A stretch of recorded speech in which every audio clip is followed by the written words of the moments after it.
Okay, everyone get caffeined up? Good. So my name is Doug Purnell, work at Yale University. I'm a database administrator there. And I was asked to talk about DR, HA, and everything around, protecting your databases. I think that's sort of the core role as a DBA, is to make sure databases are always available, always online, to the best of your budget and your ability. So I enjoy the topic, so I'm happy to be presenting it today. And actually, this topic, I had a presentation I did a few years ago on our availability groups right for you. And it all stemmed from a project at work. It was a pet project. It was something I didn't know anything about availability groups.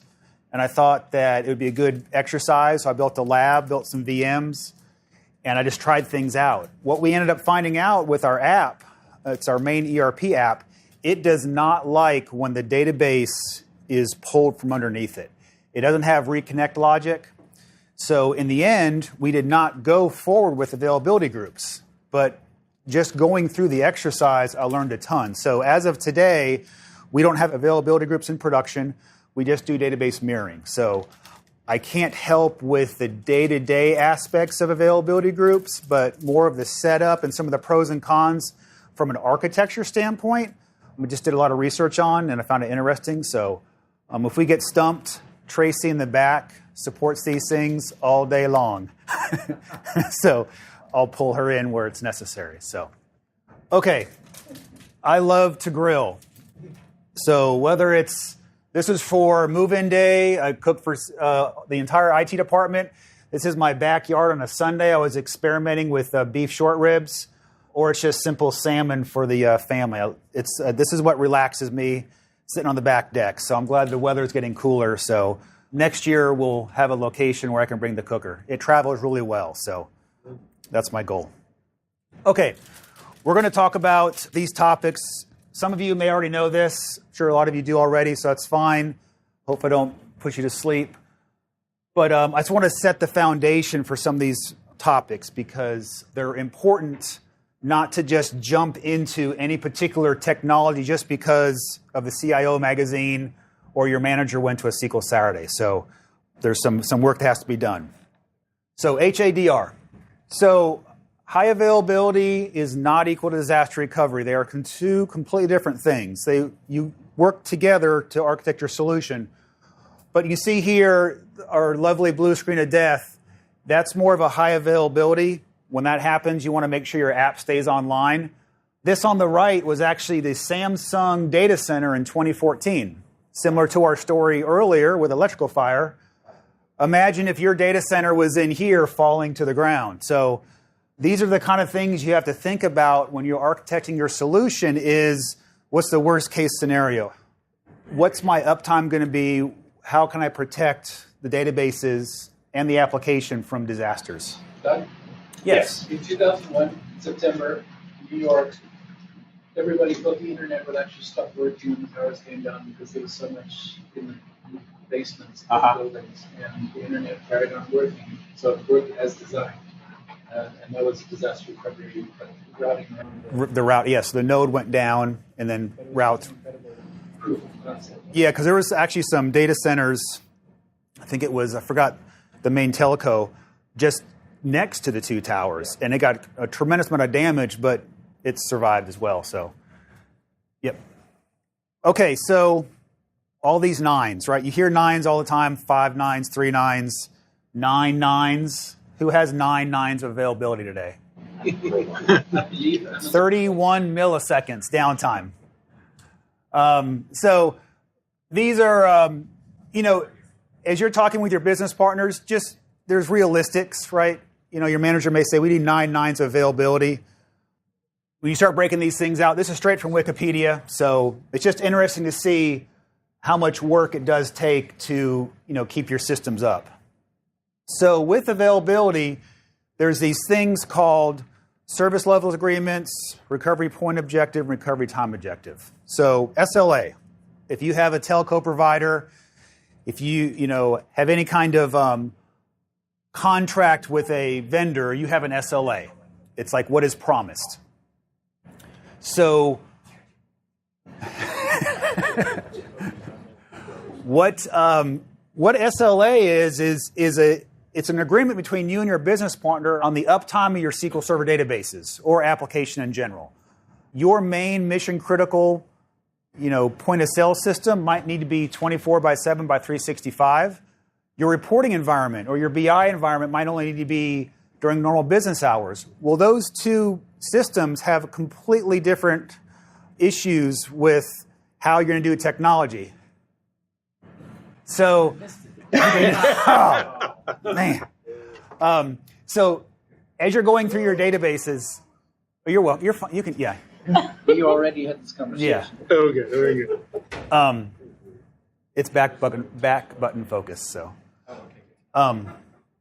so reporting versus mission critical. So each database is different. So you have to treat each database and each application differently. Work with your business owners on determining SLA. That's something that you can't do by yourself. You have to get input from your business partners on what their realistic expectations are. And imagine with your hardware vendors, this has to be taken into consideration. So let's say you have 2 hours SLA for your database. Well, if you lose a RAID control in your database and it's set for next business day, you've just botched your SLA. So you have to work in conjunction with your hardware vendors, your network vendors, your storage vendors. All those have to be in consideration. It's not just the database. So keep that in mind as you're going through this. So recovery point objective. So this, plain and simple, is max acceptable data loss. The first thing you're to say to your manager or your business owner is, how much data can you lose? Well, we can't lose anything, right? But that's where you have to coach them through this discussion and realize that no data loss is hard to do, but if done properly, it can be very expensive. And so there's some realistic expectations to be set up. Backup strategy is the key thing with recovery point objective. Whether you're doing full, differential, transaction log backups, whatever it might be, you need to keep those in consideration as you're designing. If someone tells you 8 hours recovery point objective versus 5 minutes, that right there can tell you the difference between maybe a simple recovery mode or full recovery mode. So keep that in mind. Recovery time objective. So how much acceptable downtime can your system handle? Once again, business partners will tell you it can be down for 4 hours, or it can only be down during maintenance windows, or whatever the case may be. Each database, each application needs to be discussed thoroughly. Once again, SLA from the hardware vendor, needs to be taken into account because that has an effect on these. So planned downtime and unplanned downtime.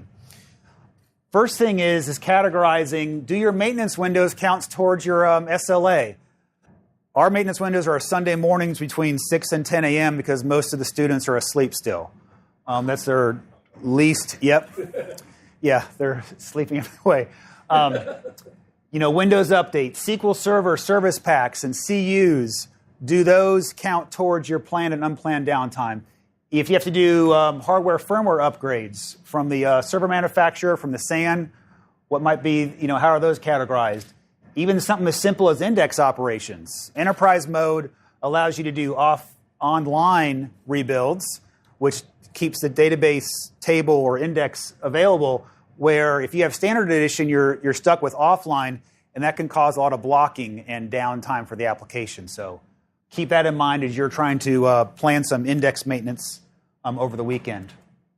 Unplanned. These are all the things, with the hurricanes coming through, server issues, we saw the picture earlier at Samsung, networking issues, corruption, and my favorite is oops, right? It's the, oh crap, I just forgot the where clause, or I dropped the wrong database, or I thought I was in dev, I just dropped the table in production. Whatever the case may be, just be careful. These can cause as much downtime as a RAID controller going down or corruption. So, and this is where you as a DBA have to follow the right rules with change control or whatever it might be.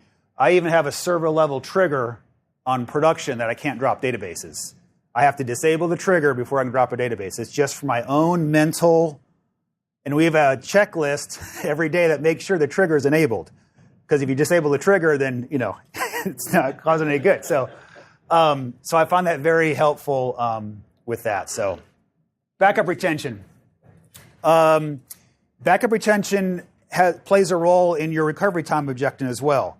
If you're required to get the database back online in a certain amount of time, if that database was backed up and sent on tape and sent off site, you don't have access to it, how are you going to get the database back online in an ample amount of time? So keep that in mind.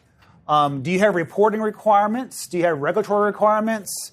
What are your, where are your databases located? All these things need to be taken into account as you're thinking about your backup retention.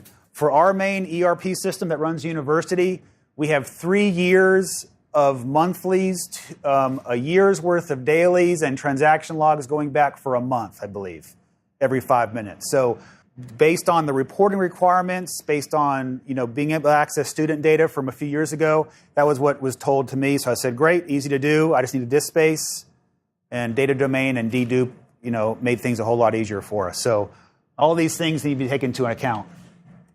So now, questions to ask.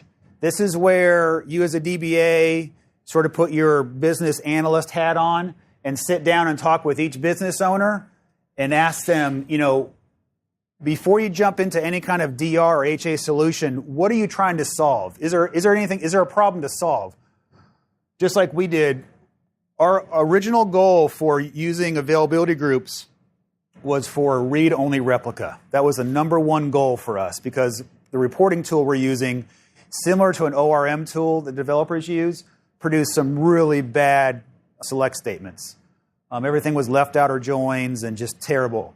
So we wanted to get that traffic off of production. But at the end of the day, it wasn't enough because of the application couldn't support the failover. We decided just to leave it on where it's at. So we're hoping the newer versions that they support better database, reconnects to make availability groups easier for us.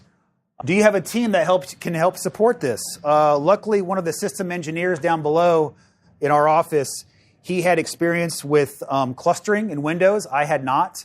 So it's something I sort of picked up a little bit on, but we had that to draw back on in case we did go live with availability groups. And then a test environment is crucial, especially for me. It was new for me, so I needed to set up a test environment. I started first with some local VMs, and then we spun up some VMs in our enterprise to test things out because there's a lot of objects to be created. There's some networking challenges. And then also I got to become an architect and do a lot of research, and it was actually a fun project. So keep this in mind as you're talking with your customers, as your clients.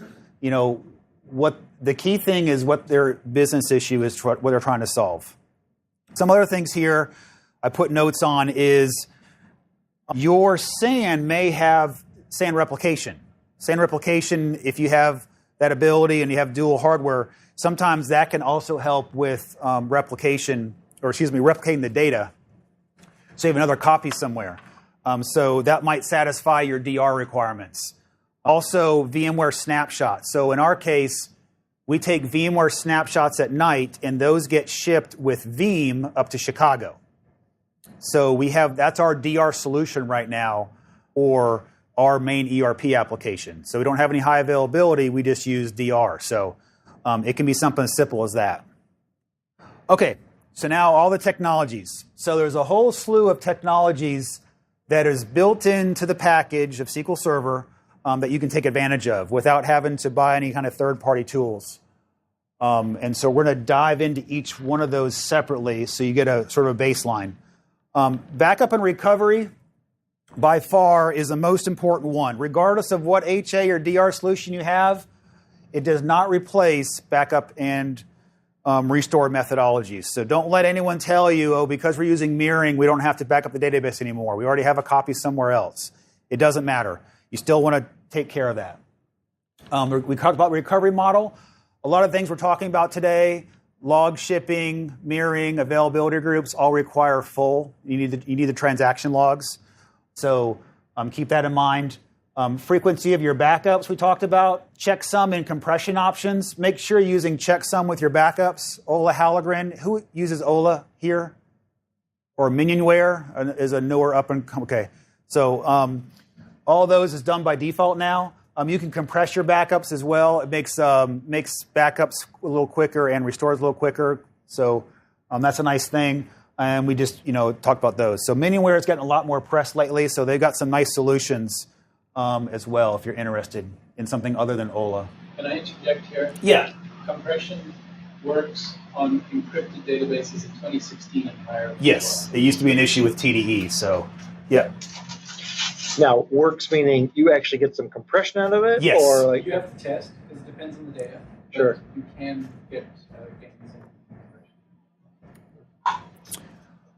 Okay, those are two so kind of opposite ideas. yeah, one of the biggest things at our shop that we've been struggling with is making sure that 3 a.m. phone call that you have your restore scripts handy. You don't want to be fumbling with SQL Server Management Studio or trying to find something. So we're still in the process of generating some scripts, but Tim Radney has a nice restore script that uses MSDB that spits out, and it's gone.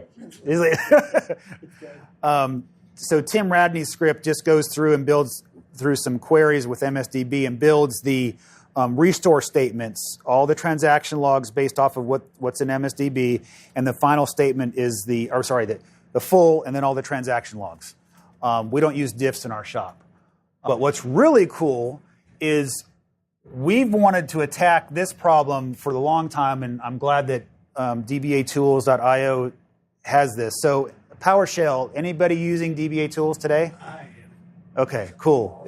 So I'm not a PowerShell person, but I can copy and paste with the best of them. So, and I'll show you a demo of this. So what this does is this tests your last backup.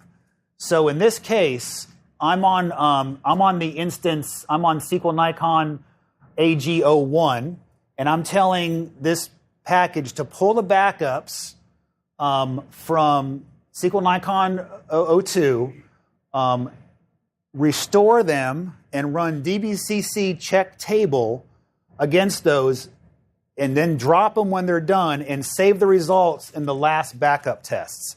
And what that does is it restores the databases, does all the checks, and it records a history of it. So you can actually see how long the restore took and see how long the checkDB check table took. And you actually know that information. And it's real sweet. Now, I don't know why they went with check table versus just checkDB. It is quicker, but aren't there some other advantages with the other two? Yeah. If you just run check table, then you can decide which tables to run at certain times. So Okay.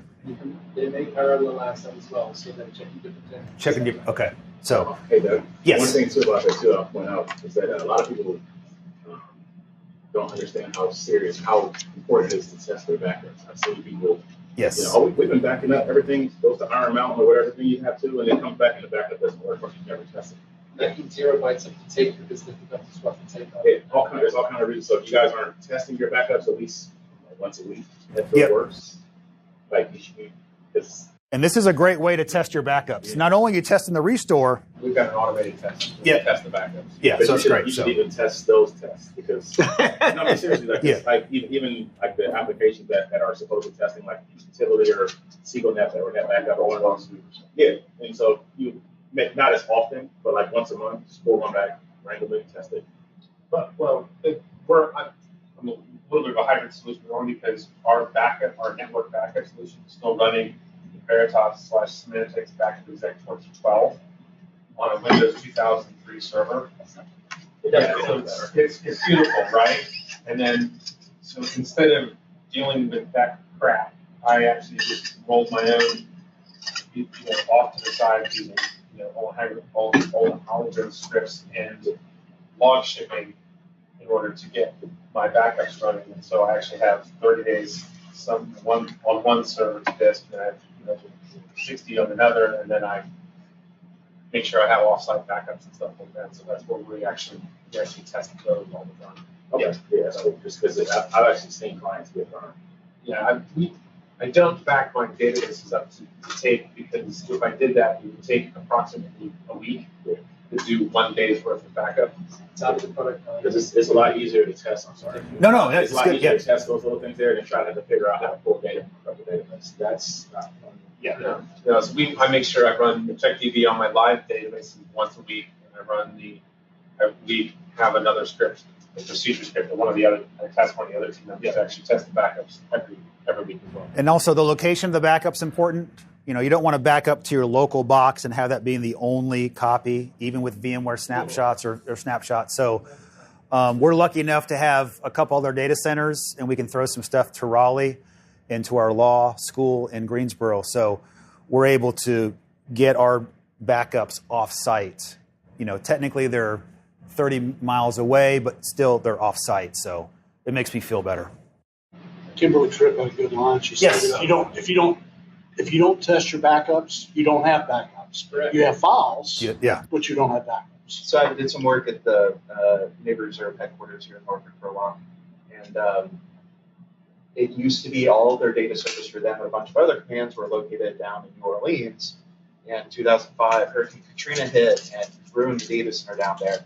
And it turns out, even though all the tenants had been completely assuring everyone that they had completely tested disaster recovery solutions, offsite backups, everything like that, turns out the majority of them had no idea what was actually done. So after that, when they rebuilt everything, they had a mandatory once a year failover to the offsite disaster recovery location in San Diego, and they forced everybody to roll over there to prove that they could actually recover the disaster situation. Oh, yeah. It was a huge headache, but it did make sure that they could actually do it. Yep. Yeah, and we'll get into some of that. We'll get into a little later. Okay, so any questions on backup and recovery, sort of the foundation of any DR solution? So the key thing there is the recovery. Test the recovery. And there's some great tools to make this very easy on you. Okay, replication. I don't use it. I want to thank Tracy's presentation that is a resource for this. Transactional replication, it could be a candidate for DR. Snapshot is not a good candidate because once you take the initial snapshot, it doesn't record changes. You'd have to keep doing snapshots over and over again. Merge replication just takes data from different sources and merges it back and forth. So transactional, if you had the need for some of your critical tables to send them off-site to multiple locations, you could do that. Transaction or replication in general sometimes is hard to support. It can be hard to diagnose and work through it from what I've heard. So any horror stories with replication that anyone wants to share or stay away from or? Don't want to share. Okay. The nightmares will come back. Okay. Merge replication is the best. Only peer-to-peer is better. Oh, brother. Oh. Yikes. I know someone that likes it if you want to. No. And I saw here that it looks like merge adds a GUID to every table, which I'm sure everyone loves. I do know that if you've ever started down that path where trying to get back out, it's almost impossible. That was bad. Frugally loves replication. If you want to talk to him. It's I don't know how to say it it's exactly. Virgula. But we call it Julie for Julie. Drew with the boot right now. Oh, yeah, the boot. Yeah, you can send a sticker to Drew and he'll put on his boot. Yeah. That's all, But yeah. he loves replication. Yeah, I mean, there's legit reasons for it. Yeah. Okay, log shipping. So this has been around for a while. So it's available under Standard Edition. It's a nice product. It's easy to support because it's using the transaction log backups that you already have in place. So you can have multiple secondary locations for these backups. And so there's a job that does the backup. It copies it to a network location, and then on the destination, you could have the copy job and the restore job run those transaction log backups. So there are 2 different modes for log shipping. So there's the in recovery state, so the database is not usable, or there's standby mode where it's read-only. Standby mode, you tell it whether or not you want to kick users off when you do the restore. Either you have to do the restore at a certain time, like say in the middle of the night, which means it's not getting the most recent updates, or each time it does the restore job, it kicks people off. So you have to decide what works best based off of your circumstance. There's no automatic failover with log shipping. Tracy mentioned this on the drive up yesterday. One thing that she did was use a CNAME in DNS. And so instead of your connection string pointing to an individual server name with log shipping, you can point to a general name like SQL Server reporting. And so in the case that you do have a failover, you just change the CNAME to the current IP address of what's running the SQL instance for log shipping. So that's a little trick. Still not an automatic failover scenario. Some people have written some scripts for automatic failover. I saw a few blog posts out there, but you have to decide if that's worth it or not. So, and I have demos of these. So once I get done through all the slides, we can decide whether we want to dive into any one of these and see some stuff in action. So this is what log shipping looks like. You have your primary, and then you have your secondary instances. In this case, we have 3 restore jobs running, and there's a copy job and a restore job on each instance. And you can actually have a monitor server instance and keep up with all the history if you need to. So, anybody use log shipping today? Okay. I use it everywhere. It's free. Yeah. It works. Okay, mirroring. Mirroring was introduced in 05, 8? 05. It is database level protection, which differs a little bit from log shipping in the sense that it's just one-to-one. You only have, it's one database, one mirror location. You can't do multiple locations or multiple databases in one mirror. It's just one. To build the actual mirroring, it needed to be the same version, but you can do rolling upgrades with your mirror. So if you wanted to upgrade the mirror to, say, SQL 16 or 17, you can do that, do a failover, and then upgrade the other one. So that's sort of a nice way of doing upgrades. And people also use mirroring for migrations. So instead of taking the production system down, having to do a backup and restore or move the MDF, LDF files, whatever it might be, you can set up mirroring, and then at the point in which you need to fail over the application, it's a lot less time window. So there's different tricks on that. With mirroring, it's in a recovery state, similar to one of the modes for log shipping. If you do have Enterprise Edition, though, you can create a snapshot, and then it's readable. So that's what we actually use for our production database. We do a snapshot update at 7 a.m., noon, and 5 p.m., and that gives our developers access to production data to run reports and that kind of stuff. So that works for us. You can do automatic failover with a witness server. And the witness server doesn't have to be standard edition. It can be express edition. And all you have to do is change the connection string to add this failover partner, and you're in good shape. There's 2 modes in mirroring, the async and the sync. With standard edition, it's synchronous. With Enterprise Edition, you can do async. So with synchronous, the transaction is applied to both mirrors before it's returned control back to the application. With async, it does it on the primary and then returns control back, and then usually within a few seconds, it sends that data off to the secondary. So you have to decide which one makes sense. You wouldn't want to use synchronous with a high latency connection across the coast or something like that. You have to be careful because it would slow down application performance. One of the nice things with mirroring and with availability groups is this automatic pager pair. It's automatically built in. There's a DMV that you can use to see the status of if pages have been brought back from the mirror, from the replica, but that's all built into the system. Yeah. No. I believe the automatic pager pair does. Yeah, I didn't see anything specifically listed for that. Yeah. So who uses mirroring today? Okay. So, and one thing you can do is both mirroring and log shipping can be done on the same database. A lot of these things you can stack. It's interesting that you can do this. So you could throw, log shipping, mirroring, and availability groups at a database if you wanted to, and give you, that much more protection against all the systems. And we talked about rolling upgrades. So mirroring, relatively straightforward. Like I said, it's one database, one instance. If you do decide to do some type of automatic failover, you need this witness server up here to keep track of what's going on, and then it will automatically send stuff across, as long as you have the connection string in place. Okay, failover cluster instance. So I've never had the pleasure of supporting this. Who has FCI? Okay, so a couple of us. David? This is built into the operating system, and it requires the operating system. So the operating system controls which node has the active services. And so it's using Windows Server failover clustering. It protects the entire server instance of SQL Server. So from the master databases to the jobs, to the logins, all that stuff is covered.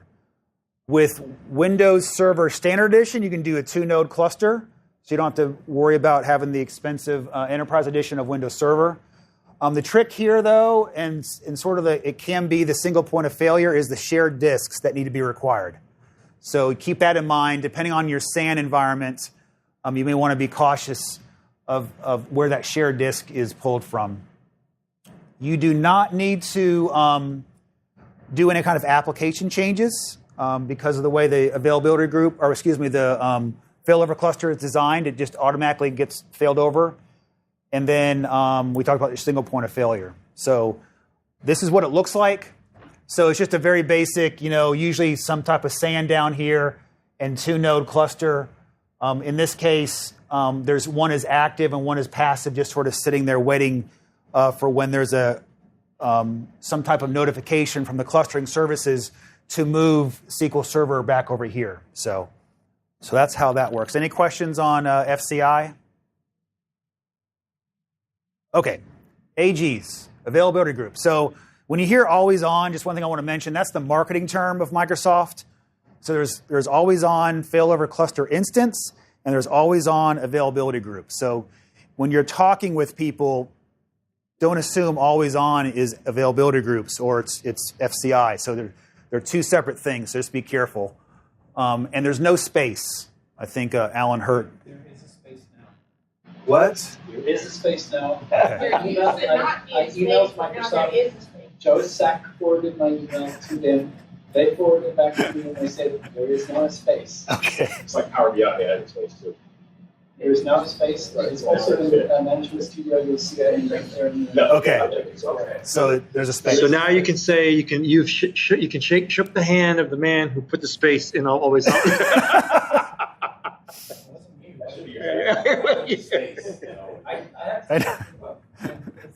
Okay, so there's a space. So I need to update my slides. So, okay, always on came in with SQL 12 as at the point in which with database mirroring was deprecated with SQL 14.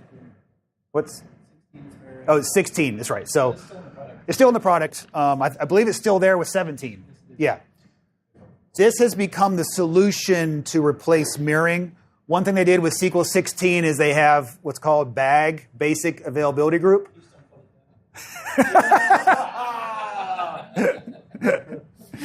So,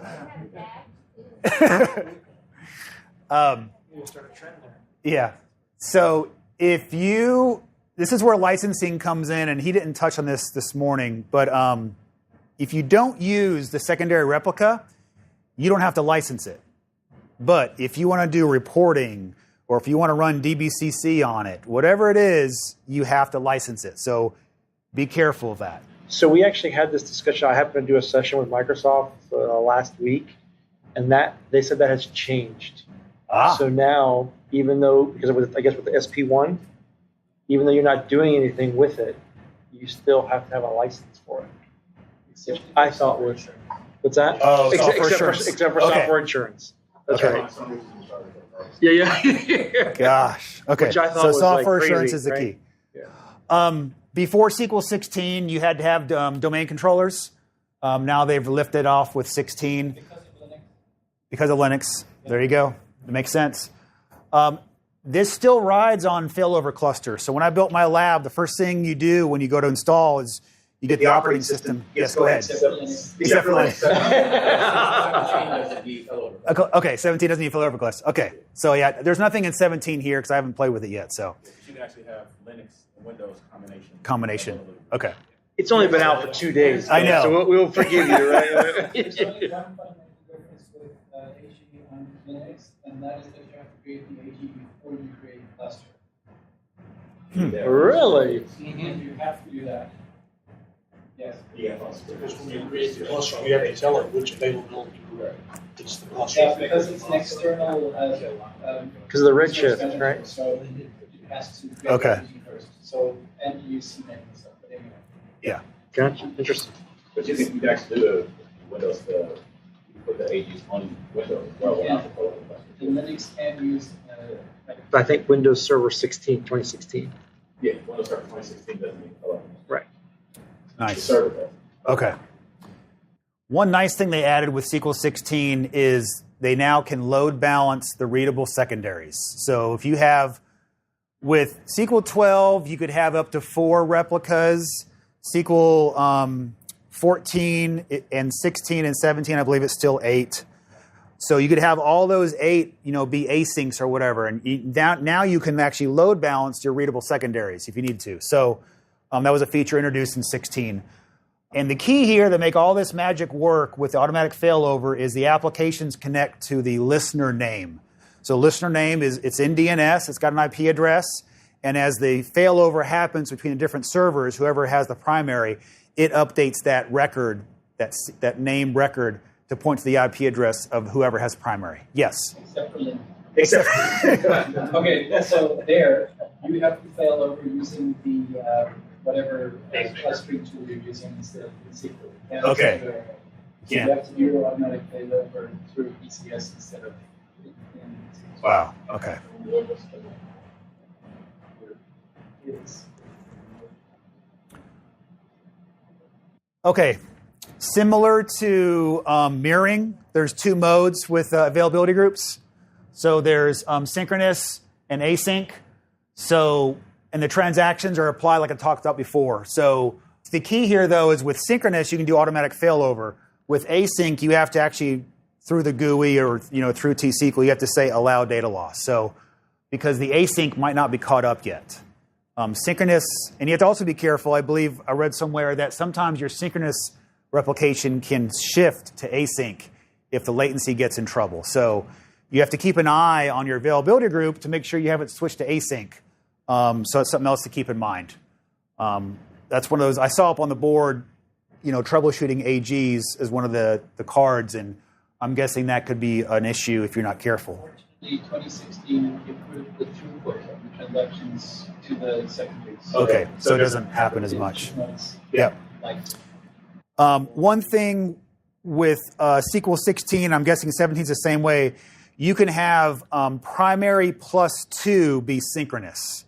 So the 8 replicas, 3 of those can be synchronous, where 12 and 14 was only 2 synchronous. And same thing with 12. So you now, based on your data center architecture, you can have 5 be async, and 3 of those be synchronous in 3 different locations, assuming the bandwidth can support it. So, So I'm curious, Tracy, are you guys three synchronous availability groups? Three synchronous nodes? No, do you have one? Are you? No, okay. I guess Aaron, are you guys? I would like to know the environment that needs to have The 3 gentleman in the synchronous back. nodes. it's recommended to have 3 in Linux. Oh, really? It's recommended, yeah, you can have 2, but it's recommended to have Wow, interesting. basically, Gotcha. because you're using external management. Right. okay. The nice part about availability groups is you can group like databases together. So if you have an application that has multiple databases, in our case, we have the same situation where with mirroring, it was 1-to-1, and you weren't guaranteed that they would fail together. With availability groups, you can actually group them together, and they'll fail over together. So if that's a requirement for your application. We talked about the listener already. We talked about how it follows, and it also has automatic page repair built in with a different, a little sys DM, HADR, auto page repair. So, and there's one, like I said, for mirroring as well. So, in the slide notes here, I have links to those DMVs. Quorum. So the way this whole thing works is based off of quorum. Quorum is determined at the Windows Server failover fail cluster. It's not determined by SQL Server. So what you do is the best practice has odd number of votes. If you have even number of votes, it can get confused and it can bring down the entire AG. So you want to have odd number of votes. And the trick here when you're architecting this is if you have synchronous replicas, you'll probably want to give them a vote. Async replicas, you may not want to because they could be off, miles and miles away. So you have to determine who you want to give a vote to. It's best to always go ahead and use a file share witness, even if you have odd number of votes, because this way, if you take a node down for maintenance, then you're back at an even number, which could put you in trouble. So by default, just go ahead and put a file share witness in. And then the voting, if you have more than one half of the vote nodes, then it's healthy. And I have demos of all this. I can show you if that interests you. The nice part is with the operating system, they did add some stuff for dynamic quorum and dynamic witness. So as your nodes change, the voting automatically changes and it keeps you healthy. So for example, before the dynamic witness, what happens now is the file share witness will automatically come online when it needs to. When it goes to an even number of quorum votes, the file share kicks in automatically to make it odd. So you don't have to worry about managing that. Nice part with availability groups is rolling upgrades. So if you have your all your secondaries in line, you can go through and upgrade the secondaries first and then fail over and update the primary, what used to be the primary. In order to do that, though, there's a set of steps you want to follow, and there's some T-SQL in the notes here that actually goes through and you disable automatic failover because you don't want, while you're doing your maintenance mode, you don't want it to automatically fail over on you. So you're temporarily turn that off, do your upgrades, do your manual failovers, get everything upgraded, and then turn automatic failover back on again. So Tracy, is this, I guess in practice, is this something that's useful? Okay. This is what it looks like. So if you can imagine, you have, in this case, we have 5 nodes, and they're all in a cluster. And then on top of that, we have 3 databases in availability group, and we have the primary and then some of these secondaries. And some of these might be synchronous, and some of these might be async. So that's what it looks like from a visual standpoint. Okay.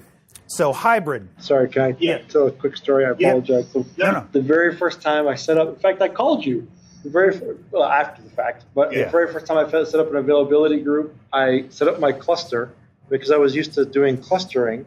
I installed SQL Server as a cluster, and then I was trying to get the availability group, and I'm like, wait a second, I have shared storage. Like, where's that second node going to go? And anyway, so it's a little weird because it starts the same, and then you're in enterprise management studio rather than the. And one thing to keep in mind here is outside of this availability group, they're just instances of SQL Server. Right. You can use them for other things. So it's just the databases in that AG group will get moved. The server always stays up, always is running. So all these 5 nodes are usable for whatever other databases you might have. It's just the databases on here. So, yeah. Okay, hybrid. This is where you can sort of get cute and do some really cool stuff. So you can run AGs on top of failover cluster instances if you want to. Azure supports log shipping, database mirroring, availability groups, failover cluster instances just within Azure. But you can also use Azure as a destination for those as well. So depending on your situation, if you want to get some of your data off-site in Azure, you can do that. And there are some, let me see if I can get, if this is going to work. So in this case here, this is where we have a cluster down below, and we have a replica up top. So this is up in Azure, and this is in your data center. So you can see how everything's sort of configured, and you set up some tunnels to Azure. So this is how you would do in that case.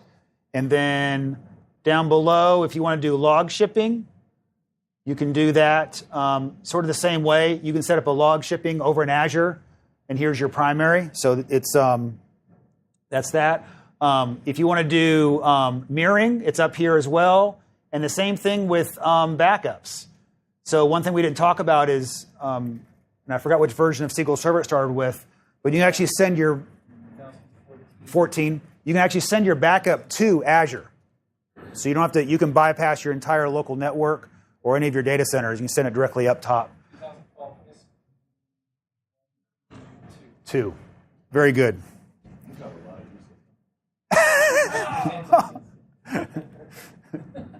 Oh, whoops. Now that you mention it.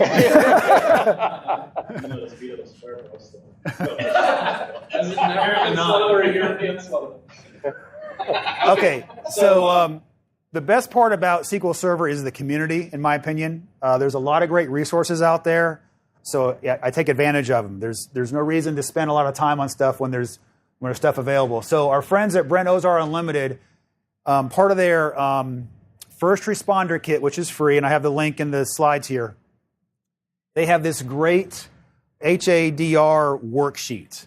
And it's a 3-page document that you can actually sit down with your business partners and go through and list out all the issues that you're experiencing and some of the goals and whether it's one server, widespread outages, bugs, human error, like we talked about, all these things you can go through and document, and this will help you determine which HADR solution works for you. So, and the other, pull this up, you can, so, and then costs. This is where it gets tricky. So I can't imagine trying to architect something like this, but supposedly between 0 and 1 seconds, it gets crazy. I'm guessing most of this is going to fund your consulting partner. So I'm sure there's some people in the room who would love to help you with that. No way. Firmly in the hour long. So the last page of this worksheet is the comparison of the SQL Server availability features, and it has, in great detail, goes through different versions and your costs. So based off of your windows and amount of time and everything, there's some great information in here. So this will definitely help you work with your business partners. So keep that in mind as you're going through each of your apps and trying to architect a solution. Yes? And you want to change that screen. It looks like it's actually grabbing what's on your laptop rather than that. So we're seeing something different, I guess, on the. You're seeing my slide deck? Yes. Okay. Okay. While you're doing that, you want to know something amazing is that Walmart has 0 downtime. Their Teradata systems, they have like 4 that are replicated, and one of them just sits there so that when they bring one down for maintenance, the other ones come up as low balance. Wow. So it's 0 down. Yeah, that's 0 down. Yeah, legit 0 down. Yeah, if you make that much money and you want to pay for it, Well, speaking of how much money they make, Teradata was, or Walmart was Teradata's first terabyte data warehouse customer back in '84. That's a lot of props.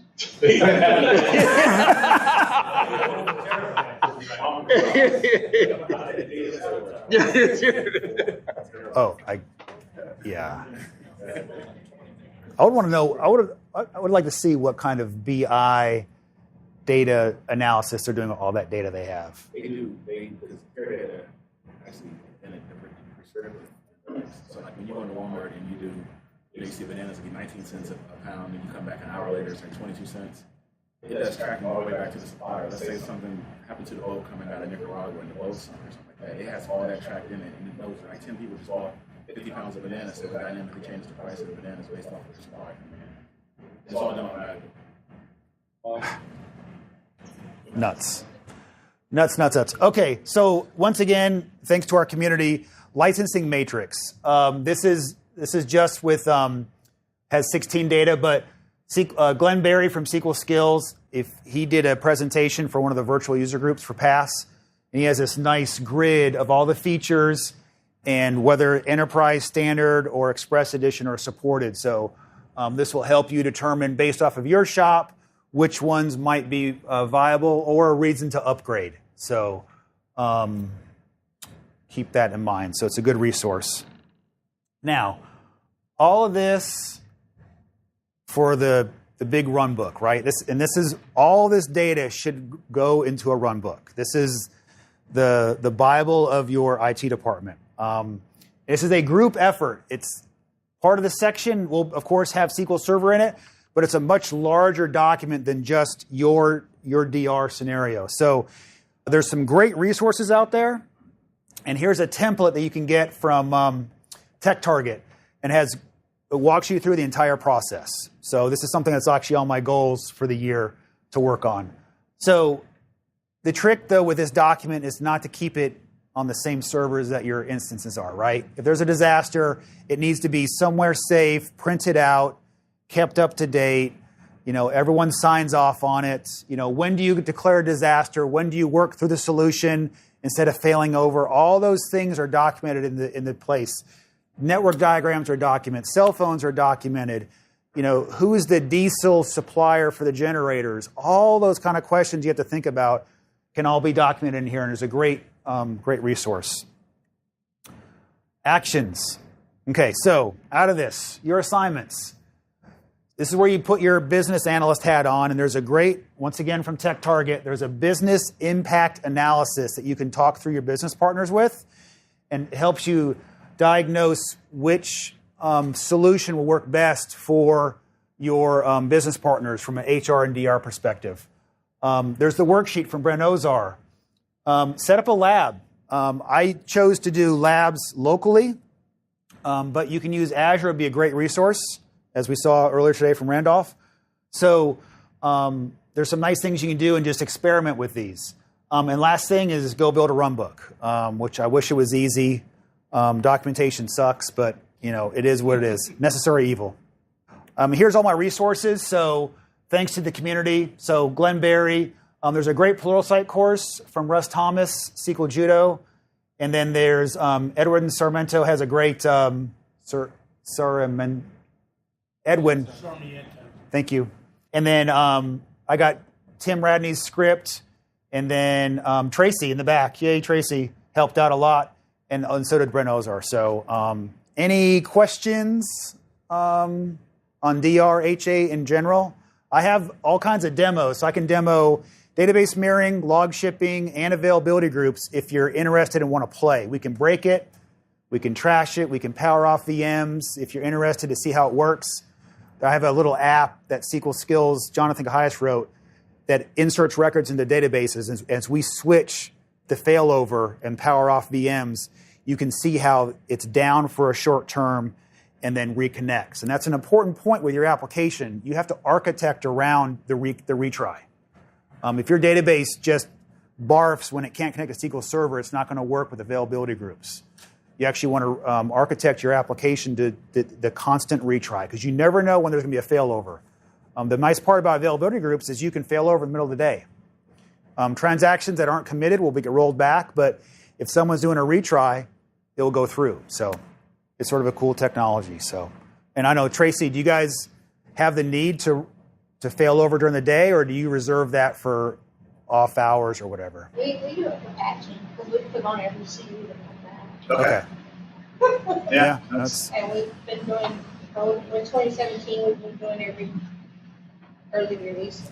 Yeah, and speaking of that, so I don't know if everyone heard, so service model-wise, with SQL 16 and, CUs are the new service packs, and those should be applied. But now 2017, there's no more service packs. And every month for the first year will be a CU, and then every quarter after that. So that's how they're going to release it. They'll do a roll-up at the end of the 12 months. So what are people going to do this is not wait for the second service pack? Oh, exactly. They're going to be stuck up in SP1 of 2016, I guess. Yeah. There's coincidentally a blog post on foreignsql.ca. The DBAs are going to want to change jobs and companies for everything. I think honestly, people will do that. We'll wait till after they're done doing monthly CUs and switch to quarterly CUs. They'll take that as the other thing is, you're not expected to install CUs like you do before. We have to get on the data and service pack before they would support you. So unless something critical happens, they don't mind if you're not on the CUs. But some of these CUs now are releasing features, so they're it's They're going to try and stop that. yeah. No, they didn't say that in my own. Okay. They're going to try and stop that. Okay. That's what 2018 and 2019 are for. Oh, you need Yeah. to undisclosed names that we're going to hold, and that's no matter what it's called. Awesome. No, this call was public. I mean, keep it extra. Okay, thanks, Doug. Yeah.